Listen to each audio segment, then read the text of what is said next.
Good morning mga idol. Ang recipe nating lulutuin sa araw na ito ay magluluto tayo ng spare ribs na baboy. Ang unang gagawin natin is pakukuluin natin, palambutin natin ang baboy bago natin ilagay ang mga sangkap na gulay kagaya ng okra, talong. So ngayon guys, hahaluin natin siya ng bahagya. Then bago natin ito tatakpan at lulutuin lang ito ng mga 5 minuto.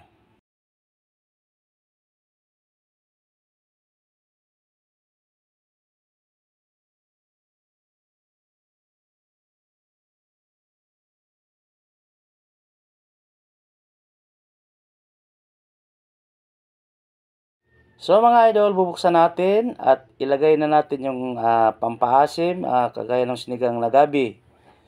So bubuksan natin, then ilagay, hahaluin natin.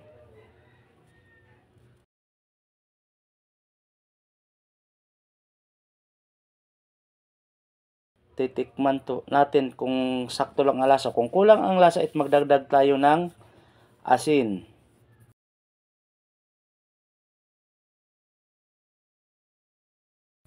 So ngayon mga idol is ilalagay na natin ang gulay.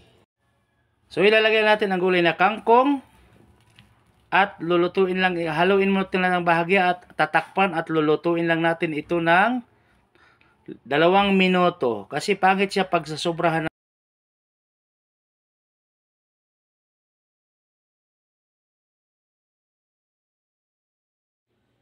So mga idol, luto na yung ating gulay. So hahaluin lang natin siya ng bahagya, din ating titikman kung sakto lang ang lasa. Kung kulang ang lasa is magdagdag tayo ng konting asin. So sa lagay ko is okay na yung lasa, hindi na tayo magdagdag.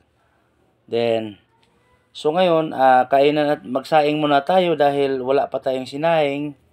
Magsaing muna tayo dahil tamang-tama ito sa ating tanghalian ngayong araw na ito. Araw ng Martes. So yan, ready to ready to bakbakan na. So yan, sa mga hindi pa po nakapag-subscribe sa ating YouTube channel, please like, subscribe and share. Thank you.